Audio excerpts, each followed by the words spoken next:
So, ayan, magsimula po tayo ngayon sa panalangin. Ayan, sige po, mag-pray tayo.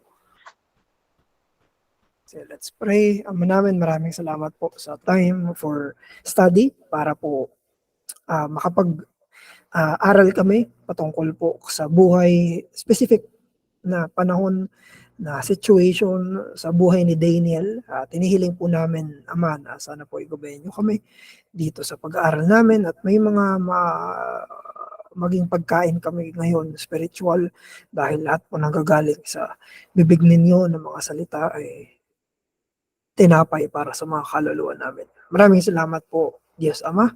Pinupuri ka namin. Makita namin si Jesus sa karanasan ni Daniel.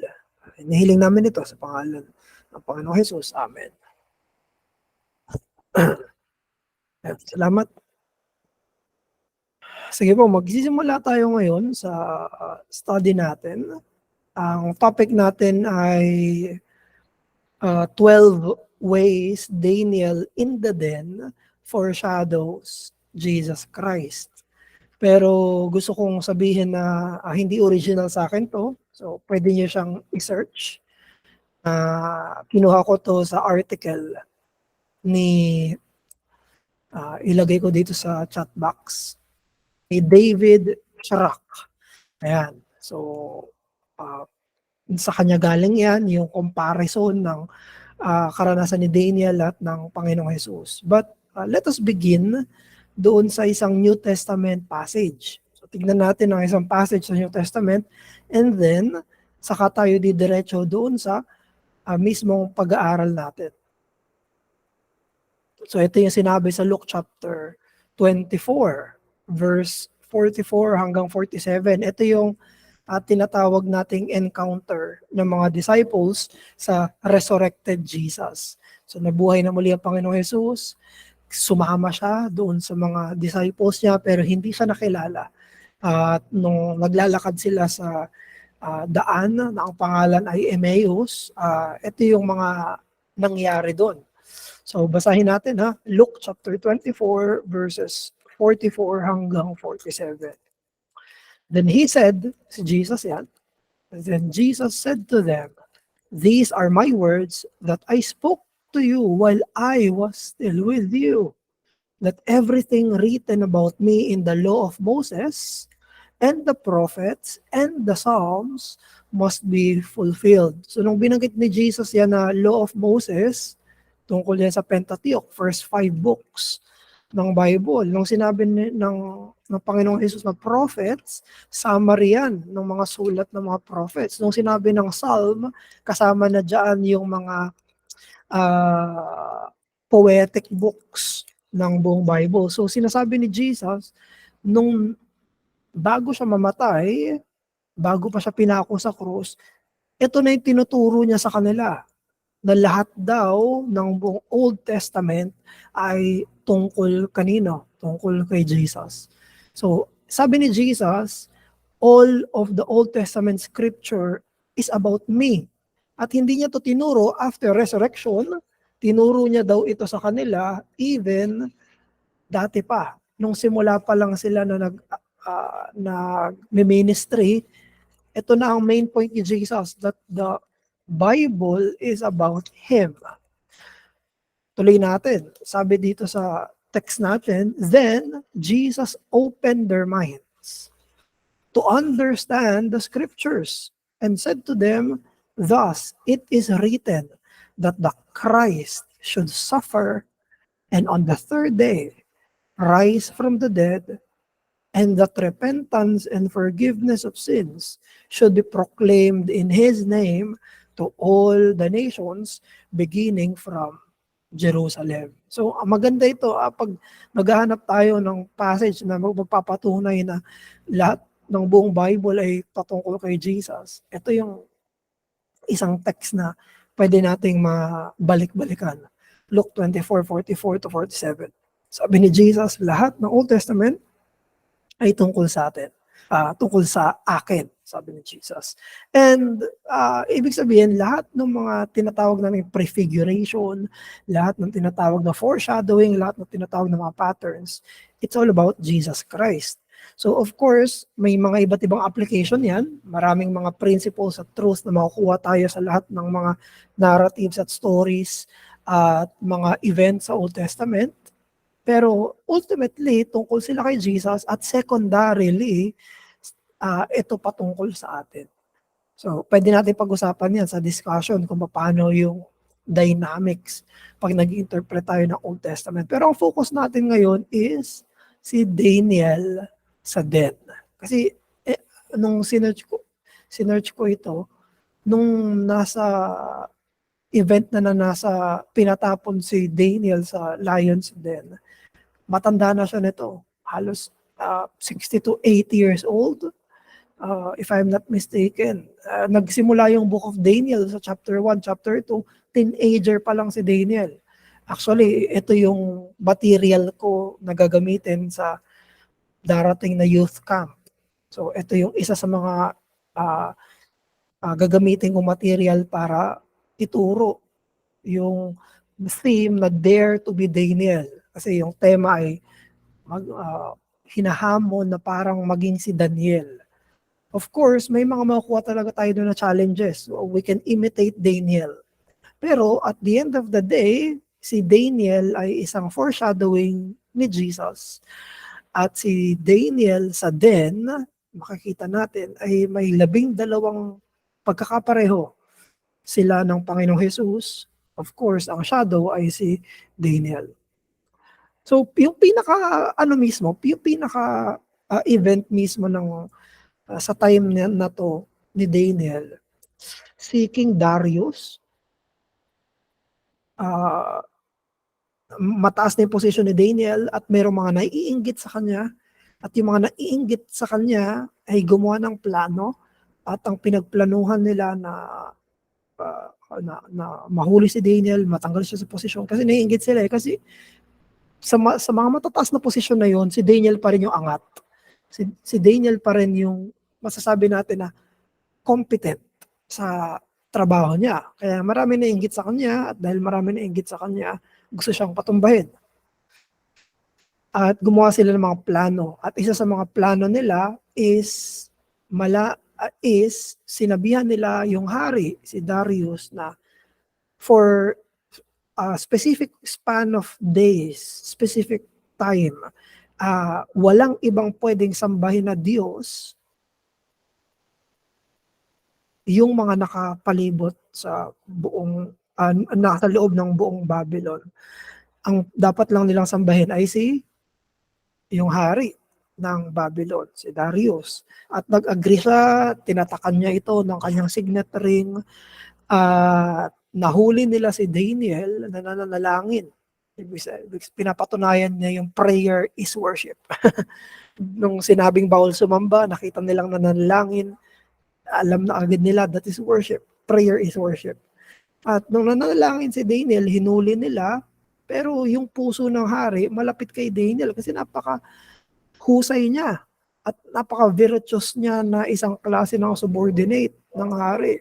So ayaw talaga ng hari na patayin si Daniel, pero dahil gumawa siya ng batas, kailangan niyang sundin yun. At yung parusa ay itatapon siya dito sa kulungan ng mga layon. So pwede nating isipin na ito yung time kung saan ito yung death penalty nila. Papatapon ka sa kulungan ng mga layon, Lion's Den. At alam naman natin na pinatapon si Daniel doon, pero lumabas si Daniel ng walang scratch. Walang scratch. Katulad nung earlier, sa earlier parts ng Daniel, katulad si Shadrach, Meshach at Abednego ay lumabas sa apoy ng hindi napano, si Daniel din ay lumabas sa Lion's Den nang hindi siya napapano. At pinatapon sa kaduluduluhan ng kwento yung mismong mga nang-akusa sa kanya at sila'y namatay.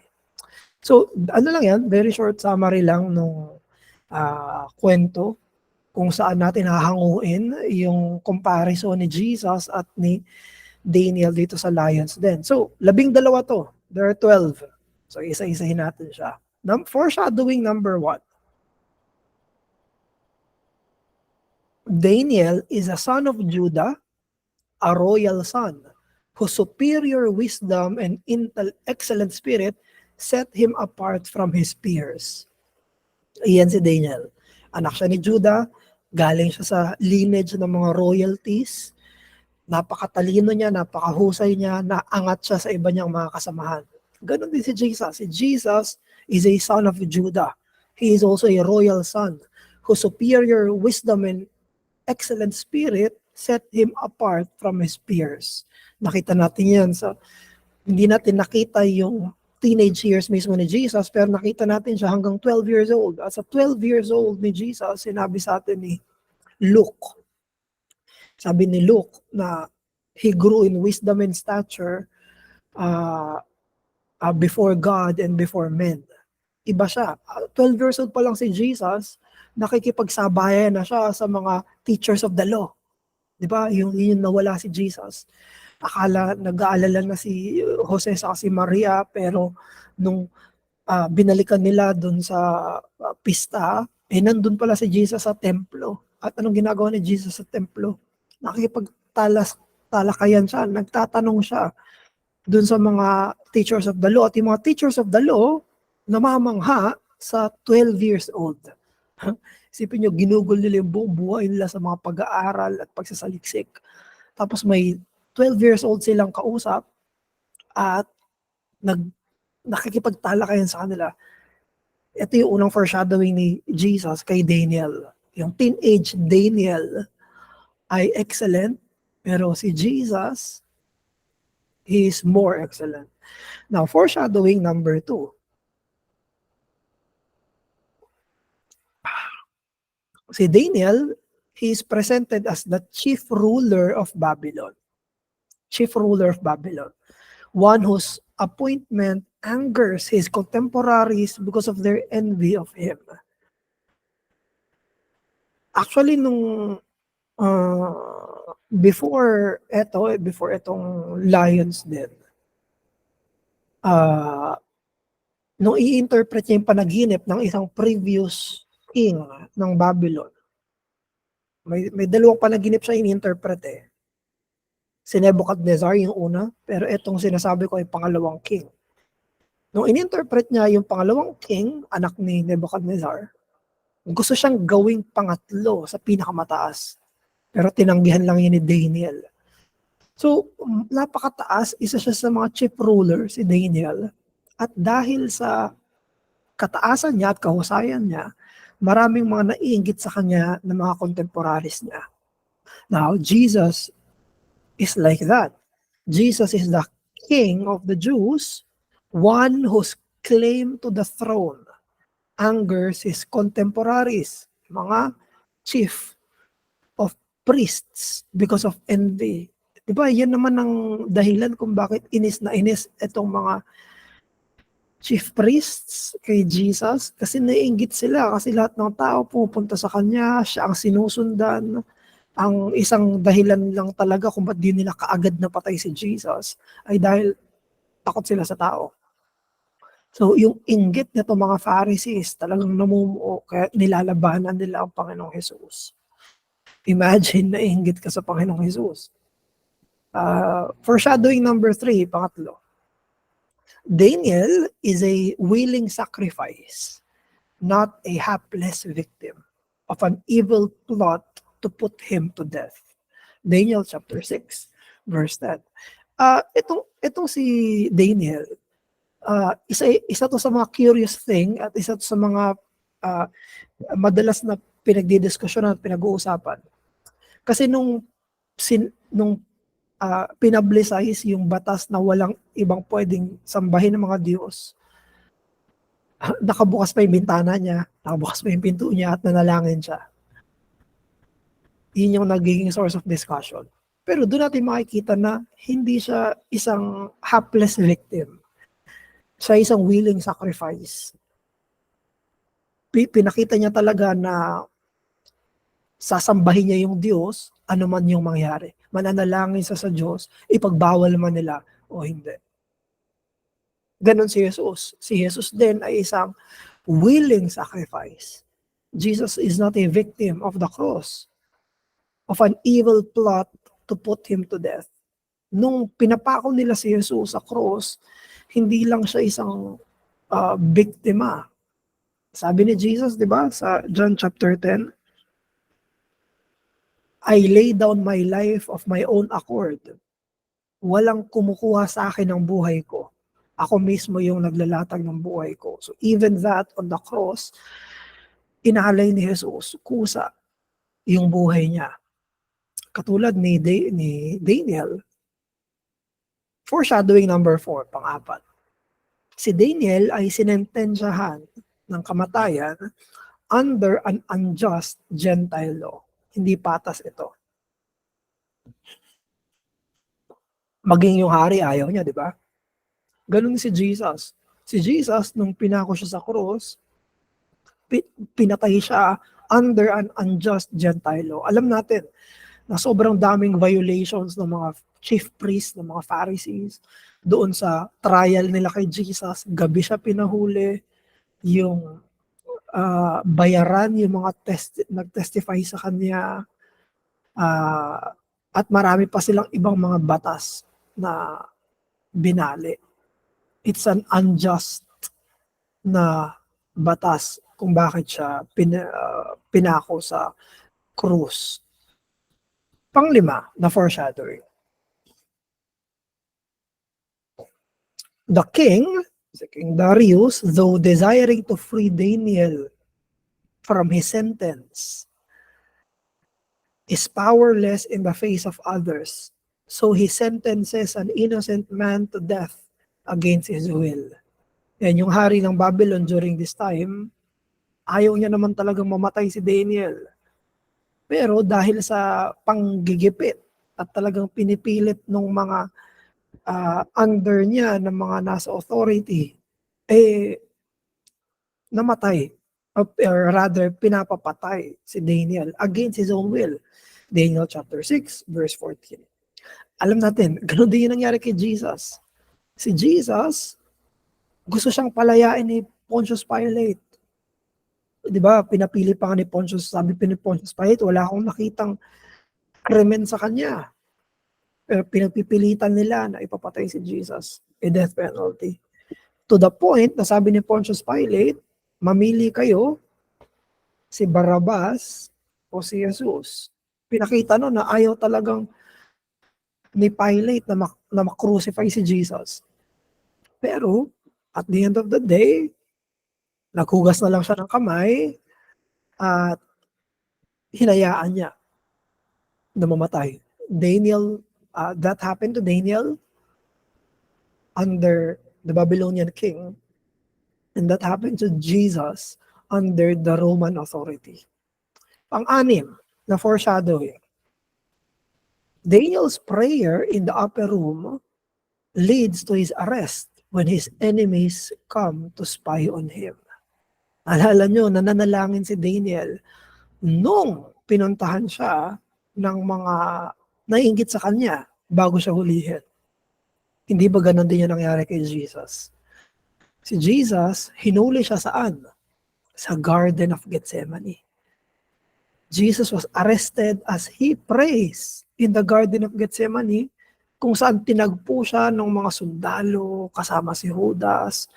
Sabi pa nga ni Jesus, para naman kayo na inaaresto na talagang masamang tao. Napakarami niyo pa para arestuhin ako.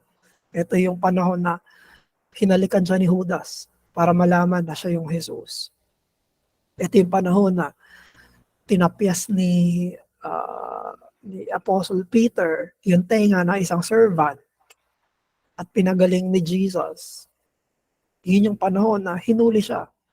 Daniel was praying when he was arrested. Jesus was praying when he was arrested in Gethsemane.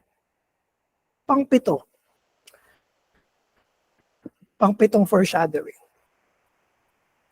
Daniel is thrown into a den of lions to be devoured by beasts by this beast. So Daniel chapter 6, verse 16. Ganon din si Jesus. Jesus is surrounded by beasts, figuratively, and he was attacked by lions.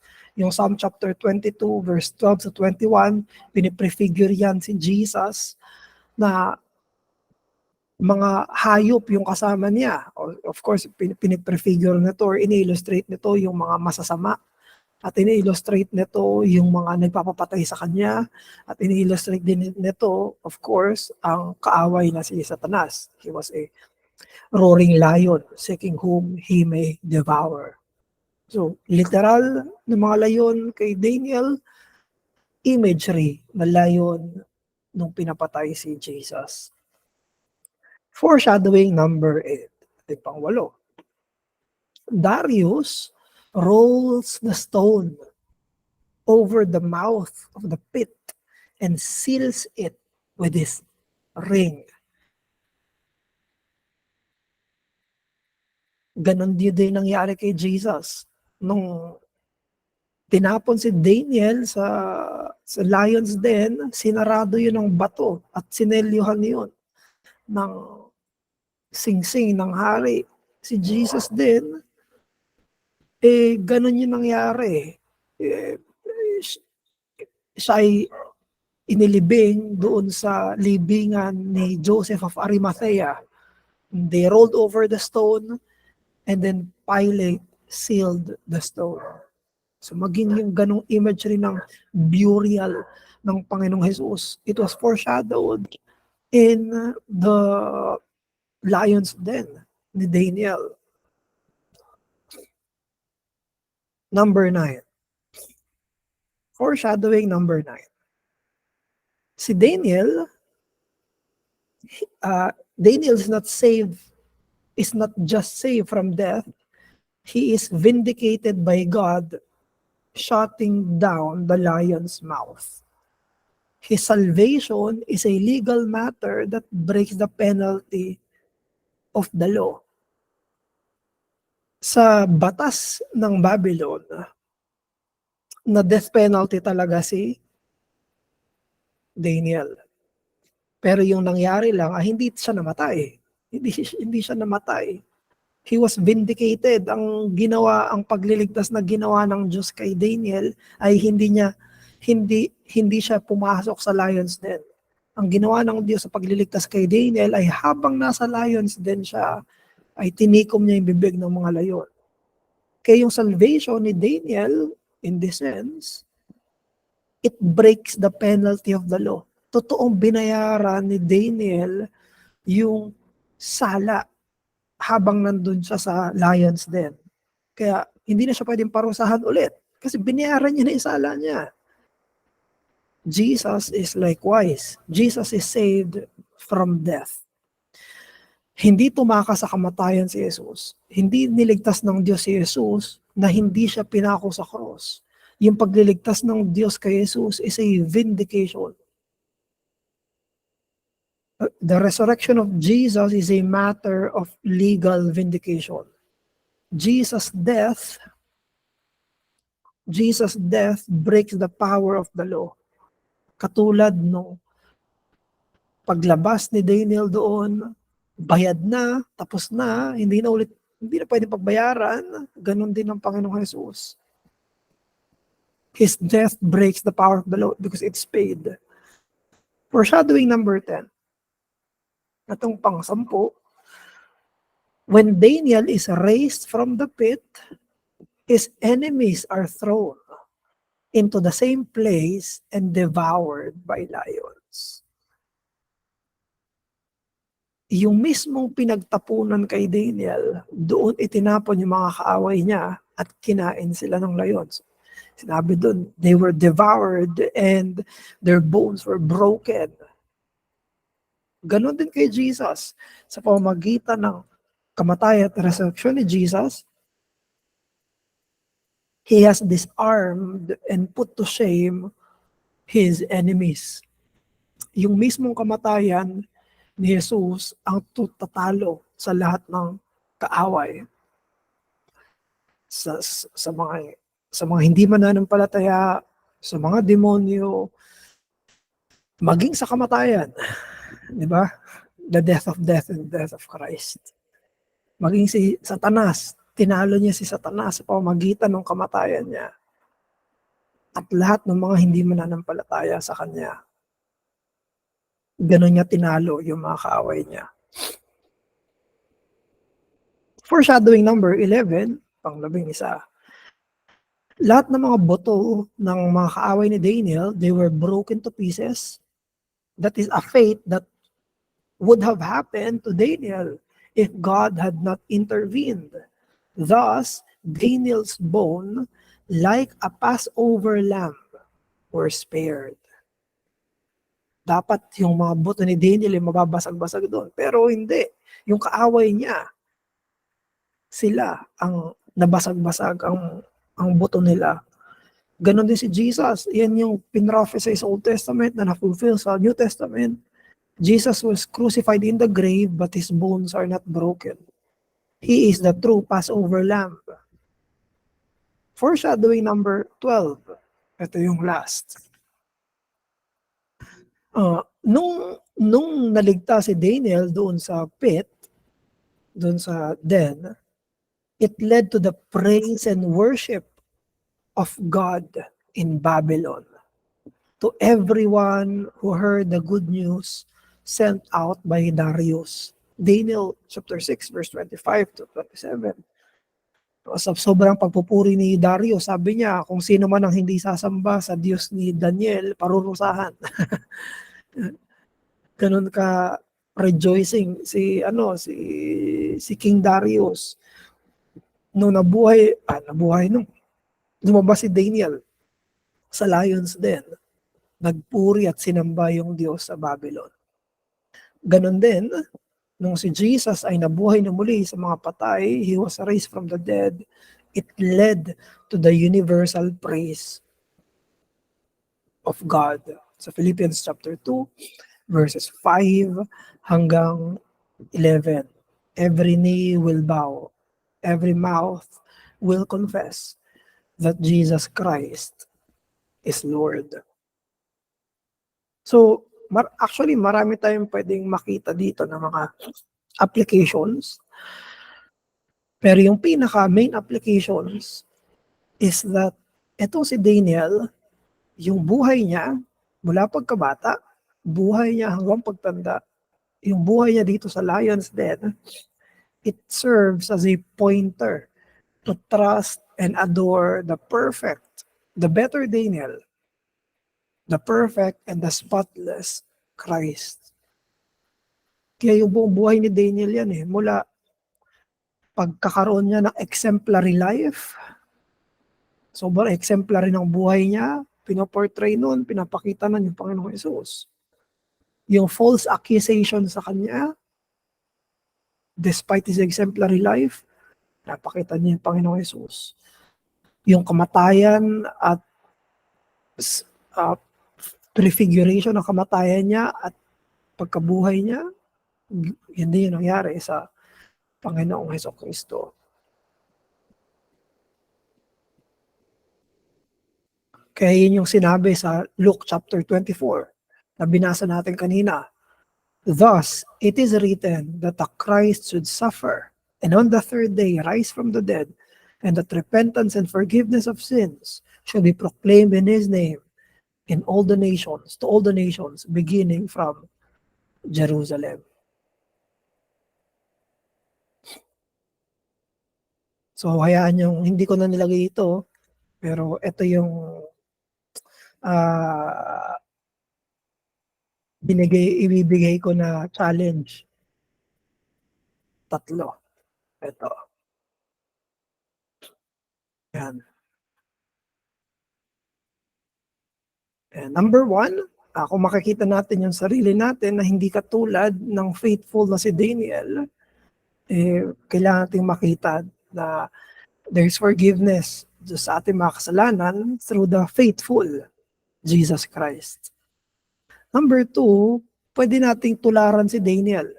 Kasi ang sinabi sa New Testament, imitate me, sabi ni Apostle Paul. imitate me as I imitate Christ. So even before Christ was born, Daniel was imitating already the unborn Jesus Christ. So yung pattern ng holiness. Kaya pwede nating i-imitate si Daniel. But kailangan natin makita as he imitates Christ.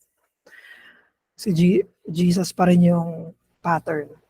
Number 3, habang ina-admire natin si Daniel, kailangan may admire tayo ng mga Christians, i-admire tayo ng mga characters sa scripture, baka po natin mga tao mananampalataya. We admire them, we recognize their faith, but of course, yung worship at praise natin ay nasa Diyos ni Daniel, that is Jesus Christ. So ayan yung pag-aaral na, maikling pag-aaral natin tungkol sa 12 na mga foreshadowing ni Jesus sa buhay ni Daniel doon sa Lion's Den. So salamat. Ngayon pupunta na tayo sa time for discussion, for question, para makapagbigay tayo ng mga comments or mga insights. So sige, open tayo ngayon. You can chat and you can open your mic para sa question and answer natin. Sige, bago tayo, habang nag-iisip ko, pa-open muna ng camera. Mag-picture lang tayo for a while. Sige, sa mga available, kung mga pwede mag-open ng camera, mag-picture lang tayo saglit. Oops, alisin ko nga muna yung ano ko. Asa na yun?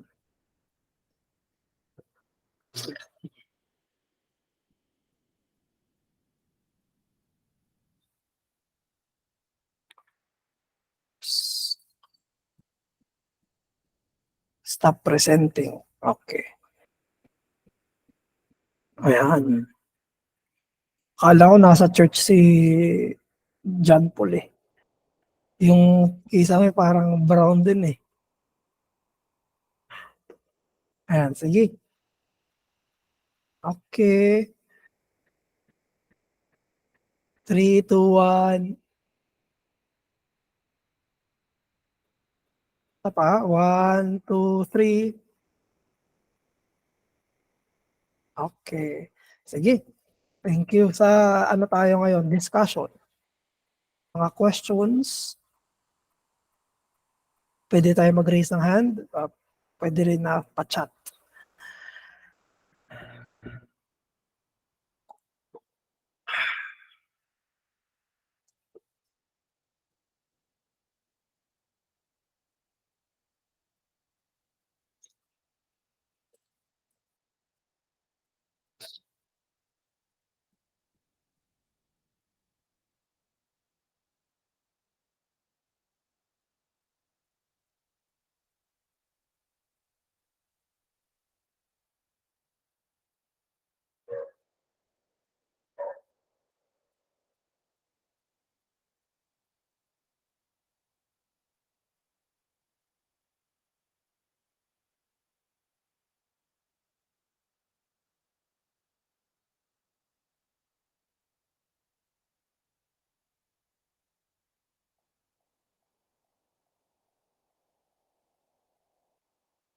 Question, comments. Ito yung actually pinrepare ko na material para sa next week doon sa magiging youth camp. So yun muna yung ginamit natin na material ngayon sa study natin.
questions or mga insights or mga comments?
Sige po, kung wala ng discussion, so puwede tayong maglagay ng mga prayer items natin, ng mga urgent sa chat box natin para maipag-pray natin siya later on.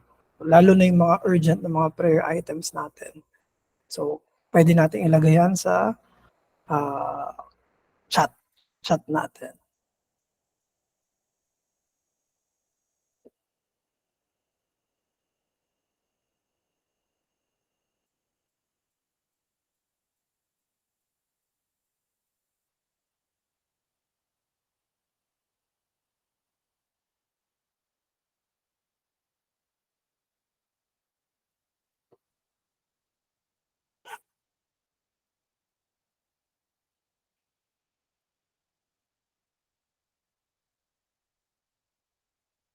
Ayan, so si CJ, oops,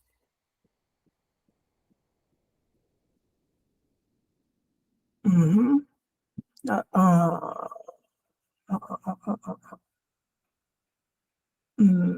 meron akong ayan sabi ni CJ, meron akong kaibigan na taga-Israel and they do not believe sa New Testament. Hence, they do not believe in Christ. Bakit kaya when the Old Testament has been telling us about the coming Christ? Okay. So, ang pinaka-question dito ni CJ, if kung tama yung understanding ko, bakit hindi naniniwala yung mga taga-Israel, yung mga Jews, mga Hudyo, or mga nag-convert sa Judaism, bakit hindi sila naniniwala sa kay Christ at sa New Testament kung ah, pinrophesy na si Jesus doon sa Old Testament? Ang isang main answer doon, bro, of course, ang pinaka-main answer doon ay unbelief. Dahil sa unbelief. Kaya hindi sila naniniwala doon kay Christ kahit na fit siya doon sa tinuturo ng Old Testament sa character ng Messiah, dahil sa unbelief nila, ayaw nila maniwala. Alalahanin natin, yung mga Jews sa New Testament, alam nilang si Jesus na yung Messiah, siya, na-fulfill niya lahat ng mga criteria. Pero yung mga Pharisees, kahit na nabuhay na muli si Jesus, nabuhay na siya muli, pero ayaw pa rin nila maniwala. Actually, binayaran pa nila yung guard para wag ipagsabi na nabuhay na muli si Jesus. So, ang pinaka-main issue dito ay hindi yung Old Testament, hindi hindi kung malabo ba yung Old Testament, kung hindi unbelief. Yun yung main. Dahil sa ayaw nilang maniwala kahit na evidence upon evidence upon evidence na siya talaga yung Messiah. So much more ngayon. Kasi dati, harapan nga sila kay Christ eh. Paano pa ngayon? Yun yung isa, unbelief. Pangalawa, ang masasabi ko ay dahil sa wrong interpretation nila ng Old Testament. So yung una, ayaw naman niliwala. Pangalawa ay dahil sa mali interpretation nila ng Old Testament. I-interpret nila yung Old Testament na yung darating na Christ, darating na Messiah, ay isang literal na political king. Isa siyang magiging literal na hari, papatumbahin niya yung Rome na umaalipin sa kanila. Kaya merong mga zealots, di ba, sa New Testament. So, yun yung iniisip nila kay Jesus. Magiging zealot din siya. At kaya ang expectation, lalo na nung triumphal entry sa Jerusalem, talaga nagpupugay sila. Expectation nila na maupo si Jesus bilang isang political king. At of course, hindi yun. Yung tinuro ni Jesus, hindi siya maging isang political king, kaya kunti-kunti na nadidismaya sa kanya yung mga tagasunod niya. And even his 12 disciples, even do sa main ng mga disciples niya, nadismaya sila. Di ba? Kaya nga sila na ang natira lang sa disciples si Apostle John. Kasi nadismaya sila kay Jesus na bakit namatay yung hari namin. Kumaga, ang tagal na sila tinuturuan ni Jesus, pero nasa isip pa rin nila, political kingdom pa rin. So, ayun, misinterpretation ng Old Testament. Actually, hanggang pagkabuhay na muli ni Jesus eh. Bago siya umakyat sa mag-ascend, sabi ng disciples niya, when will you establish again Israel sa Acts chapter 1?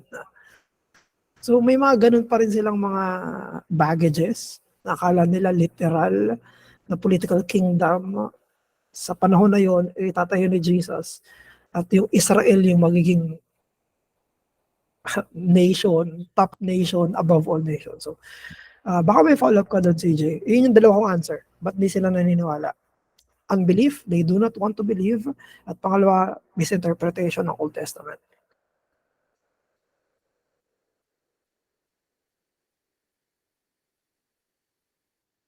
Oh yes.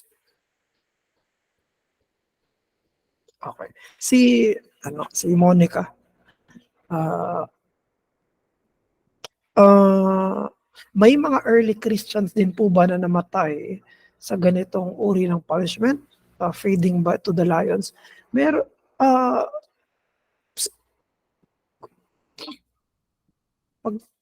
asan yung ano? Sa check nga na, ang alam ko, hindi ko sure sa Hebrews 11 nakalista doon, di ba? Kasi ang sure ako, after ng mga apostles, ng apostolic period to the post-apostolic period, kasi pinakain na, may arena kasi sa Rome eh. Pero during the biblical times, check natin sa Hebrews 11, nakalagay sa Hebrews 11 yung ano eh, kung paano namatay yung iba.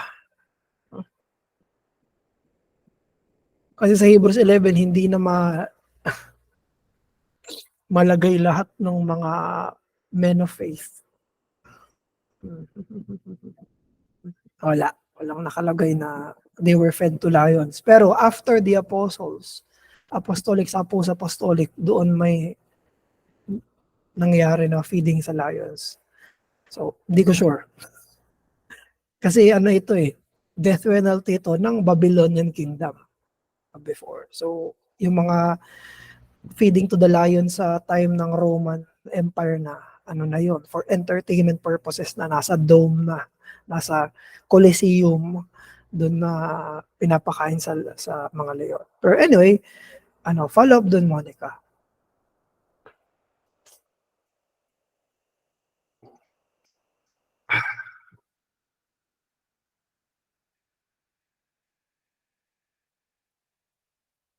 Yes, tama.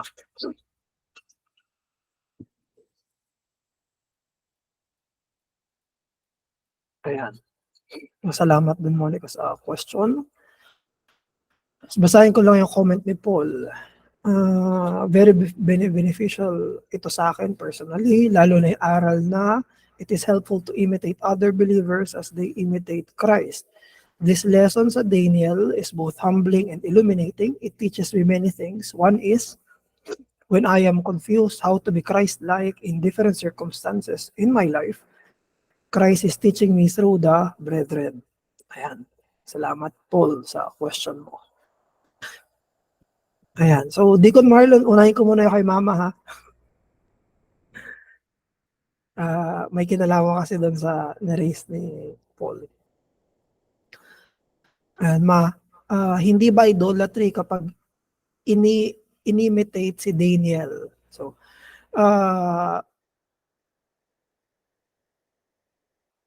ayun hindi siya idolatry kapag tinutularan yung faith ng ibang mga mananampalataya. So, ano po yun? Ang idolatry ay kapag sinamba siya. Pag sinamba siya, kapag nag-pray sa kanya, kunyari, nag-pray kay Daniel, yun ay idolatry. O kaya naman ay pinuri siya, winorship siya by means of prayer, ayan. Yun po yung idolatry. Pero yung paggaya doon sa mga biyaya ng Diyos na meron sa kanya, parang tutularan siya, hindi po yun idolatry. Sa nakalagay yun sa New Testament sa 1 Corinthians 11.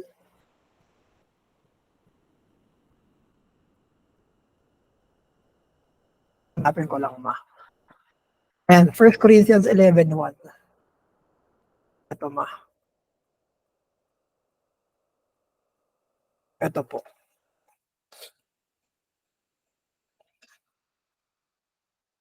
And sa 1 Corinthians 11:1, sabi ni Apostle Paul, so si Pablo, imitate me as I imitate Christ. So sabi ni Apostle Paul, inuutusan niya pa yung ibang tao ng mga yung churches na gayahin siya. Pero gagayahin lang nila siya kung paano ginagaya niya si Jesus. So, ayun po, ma. Pero, yun po yung maganda doon na ang pinaka tinutularan talaga at the end of the day ay yung Diyos. Kasi sabi ng Diyos, be holy as I am holy. So, yung holiness na nakikita sa ibang Kristiyano, na holiness din ng Diyos, yun po yung tutularan natin sa kanila. So, ayun po, ma, hindi po siya idolatry na tularan yung ibang Christians, yung ibang believer, kung paanong sinusunod nila yung Diyos. Pero idolatry lang siya kapag nag-pray na sa kanila. Ayan. Ayun po yung idolatry, ma. Ayun, follow up din, ma.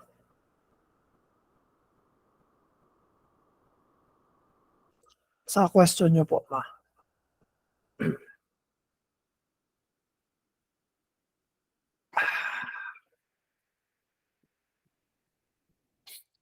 Ayan. So, babasahin ko lang yung kay Paul, additional sa reflection ko.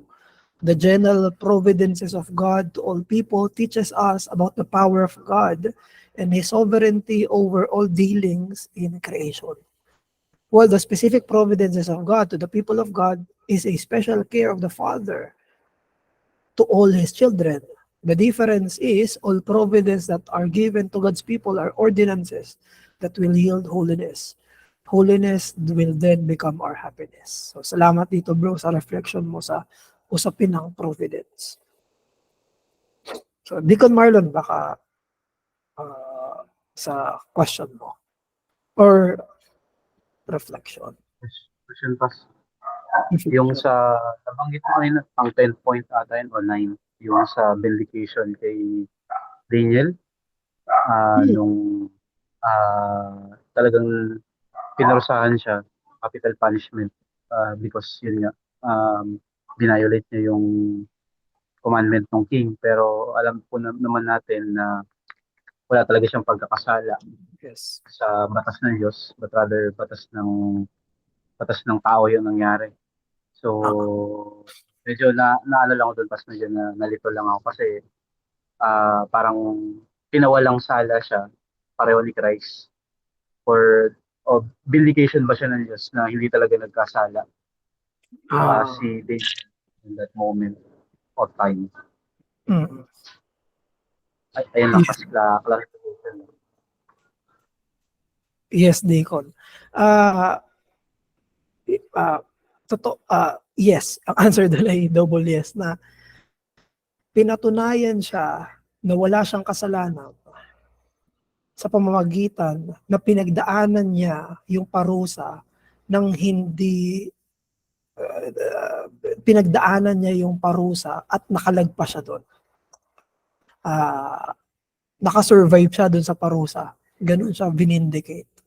So nag-undergo siya doon sa punishment pero nakasurvive siya. So although yung kay Daniel at kay Jesus ay magkaibang klase ng survival, yung kay Daniel ay pumasok siya doon at hindi siya namatay, nabuhay siya, pero prefiguration yun na si Jesus ay namatay, pero na-vindicate siya nung nabuhay na siya muli. Sinabi sa Acts chapter 2, death could not hold him. So, ganun yung sinasabi doon, Diko, na pinarusahan sila, pero hindi nakasurvive sila doon sa parusa na yun. At yung nagsisilbi, nakatibayan na wala silang sala. Ah, Dikon, baka clarification pa doon sa usapin ng vindication. Ay, wala na ako. Medyo mahigit. Ano lang, reflection lang siguro.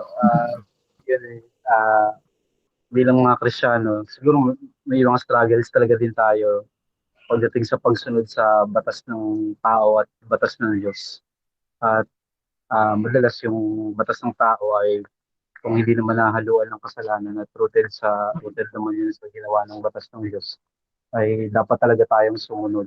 Kasi may mga notion na parang may mga moment na pinaglalaban natin yung batas ng tao at batas ng Diyos. Pero hindi naman laging ganun. Mm. Madalas naman unahanin sila eh. Madalas yun nga, kagaya nito, obvious naman na batas ng tao to na laban sa Diyos. So alam dapat natin yung allegiance natin at makakaasa tayo ng vindication mula sa Diyos sa darating na panahon. Maaaring hindi sa panahon ngayon, kagaya ng kay Daniel at hindi rin kagaya kay Christ na sa buhay nila, naranasan nila yun. Sa atin, maaaring hindi mangyari, pero bilang mga Kristiyano, dapat alam natin yung allegiance natin at yung faith kung saan tayo maniniligan. It may cost our lives. Mangyayari yun. Huwag natin pag-pray, pero mangyayari yun. Kung Mm. lolo. Pero dapat maging firm tayo doon. Pero at the same time, huwag din natin sabihin na pagbatas ng tao, galing sa gobyerno ng Pilipinas, hindi ako susunod dito. Sa batas Mm. lang ng Diyos ako susunod. Parang may maling notion din na maging ganun Mm. yung thinking ng ibang mga mananampalataya kung hindi nila naiintindihan na yung sinabi rin sa Romans 13, I think, or 12, pagdating doon na, yun, pwedeng maging extremist eh, na kasi si Daniel niya, tamo, di ba? Parang mga ganun. Kaya maging maingat rin.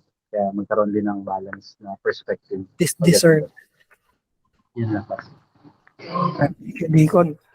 So, kung tama man o mali yung mga batas na yon or tama man or mali yung accusation na yun, may pangako rin yung Diyos na i-vindicate niya lahat ng mga believers. Believers lang i-vindicate niya sa mga maling accusation laban sa kanila, lalo na sa faith. Ayan. So, salamat dun Deacon sa reflection din na yun. Ayan. Other questions or mga additional na mga reflections?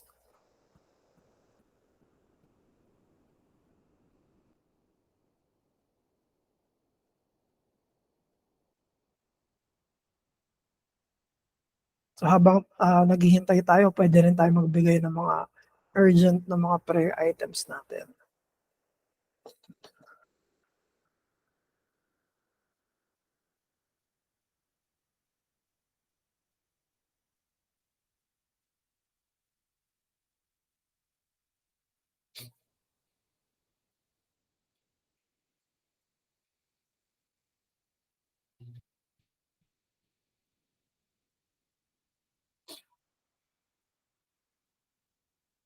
Si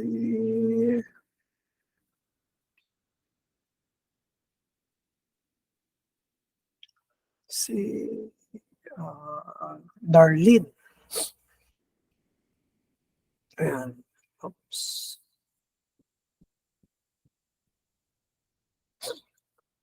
Mm. Ngayon ko lang din po napansin yung mga pagkakapareho ng buhay ni Daniel at ni Christ. Tunay na ang daming nakatagong yaman patungkol kay Christ sa Old Testament. Patuloy po na naging hamon na palaging hanapin si Christ, especially kapag ang reading ay nasa Old Testament. Sa pagbabasa po ng Old Testament, ano po yung insight nyo para sa tamang pag-identify? Pag-identify sa mga foreshadowing of Jesus. Example po yung Isaiah 6, si Christ po yung nakita roon ni Isaiah. How about po yung Isaiah chapter 6, verse 6 to 7, yung sa burning coal, tama po ba na identify natin yun as symbolism or related sa gagawing pagliligtas ni Christ. So, ayan. So, etong tanong ni Darlene, ano na to? Hermeneutics na to. So, pag-interpret na to ng Bible, lalo na sa Old Testament.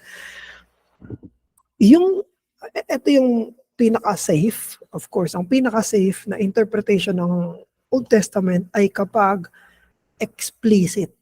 Yun yung pinaka-safe. Hindi ko sasabihin na ito lang yung paraan kung paano natin makita si Jesus sa Old Testament, pero ito yung pinaka-safe. Kapag nagsalita yung New Testament, na si Jesus yun, maniniwala tayo. For example, yung sa Isaiah, yung sa Isaiah chapter 6, binanggit yan sa Book of John. Sabi sa isang passage sa Book of John na yung nakita daw na glory ni Isaiah ay yung glory ni Jesus. So alam natin na yung nakitang kaluwalhatian ni Isaiah, na kaluwalhatian ng Diyos, ay yung kaluwalhatian ni Jesus. It's Him. So dun sa mga portions na gano'n, clear sa atin na si Jesus yun. Ano pa? Na mga foreshadowing ni Jesus. Nung temple, nung sinabi ni Jesus sa narratives ng New Testament na destroy this temple and after 3 days, I will raise it up again. Sabi, ang iniisip ng mga kausap niya, akala nila, papasakin nila yung temple at itatayo ni Jesus yung temple. Kaya pinagtawanan nila si Jesus. Sabi na, ilang taong ginawa tong temple, itatayo mo ng 3 araw. Pero may comment si Apostle John, open and close parenthesis. Sabi niya, Jesus was speaking about His body Himself. So doon, clear sa atin na yung temple ng Old Testament, lahat ng mga temple figures sa Old Testament ay patungkol pala kay Jesus. Kapag sinabi ng New Testament na sinabi ni John the Baptist na behold the Lamb of God that will take away the sins of the world. Ibig sabihin, lahat ng lamb, lahat ng sacrifice, temple sacrifice ay patungkol kay Jesus. So yun yung mga explicit. So yun number 1, Darlene. Malalaman natin na si Jesus yung tinuturo ng Old Testament kapag nabasa natin siya sa New Testament. Ito yung pinaka-safe. Pero yung pangalawa, may mga hindi naman binanggit sa New Testament, pero by sense, by theme, ay pwede nating makita na pumapatungkol yun or nagpiprefigure yun kay Jesus. So dito, lahat ng mga identifier kay Jesus sa New Testament, pwede nating i-apply sa Old Testament. May mga pumapalag dito, may mga theologians na nagsasabi na huwag mong gawin yan, hindi mo pwedeng gawin yan. Hindi kayo, kaya lang, hindi ako naniniwala na bawal gawin yun. So, pwede nating makita si Jesus maging dun sa mga portions na hindi explicit, pero implicit na nakalagay sa Old Testament. Yun yung mga makikita natin. Ito si Daniel, thematic to. Wala namang sinabi sa New Testament na explicit na si Daniel ay piniprefigure niya si Jesus. Ang sinabi sa New Testament, si Adam, piniprefigure niya si Jesus. Walang sinabi sa New Testament na piniprefigure ni Jesus through Moses. Pero alam natin, si Boaz, ayan, thank you doon, Deacon Mar, si Boaz, sa pagiging kinsman redeemer, napakayaman ng Old Testament para makita si Jesus. Ang iniingatan lang kasi doon ng ibang theologians na ayaw is baka maging sobrang far-fetched na, sobrang layo na, or sobrang kalit-litang details ay masyado ng ma-focus si Jesus. Pero personally, personally ko lang to, mas pipiliin kong magkamali na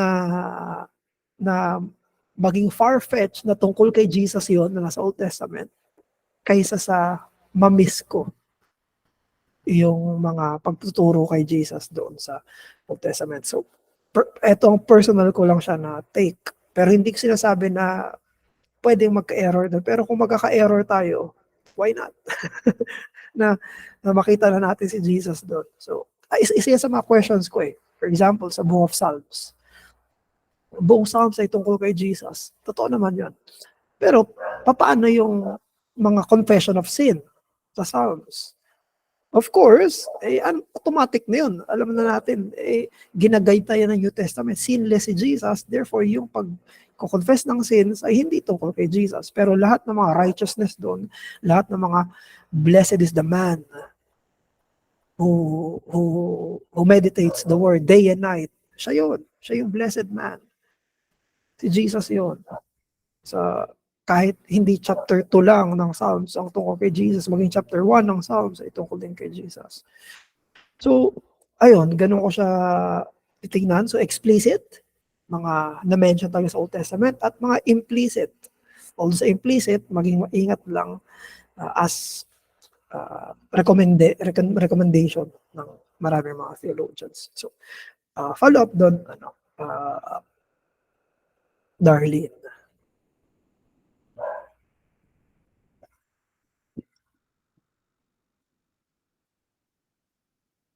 So, may prayer item na si Deacon Marlon. Follow up need. Okay, thank you. So, pwede na po tayo maglagay ng mga prayer items habang naghihintay rin tayo ng iba pang mga additional na mga discussion or mga questions.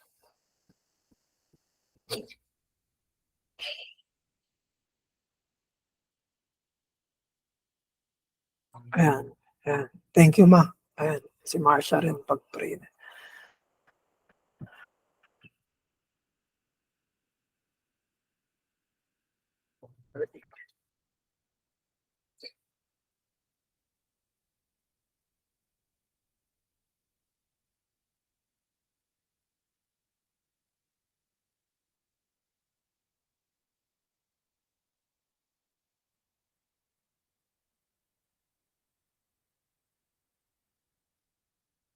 Mm-hmm. Ayan. Thank you, Deacon Marlon, sa pag-list.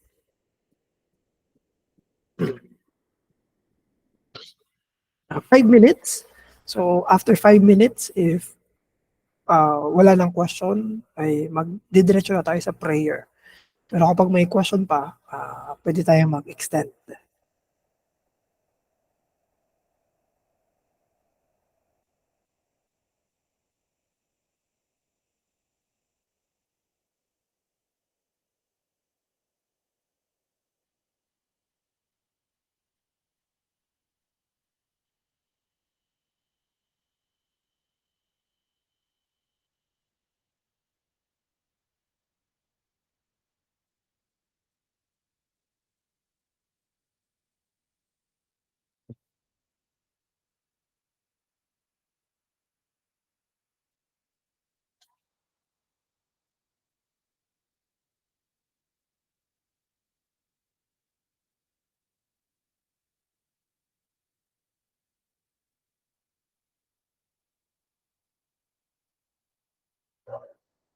Oo nga pala, kaldero.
Ayan, sige po.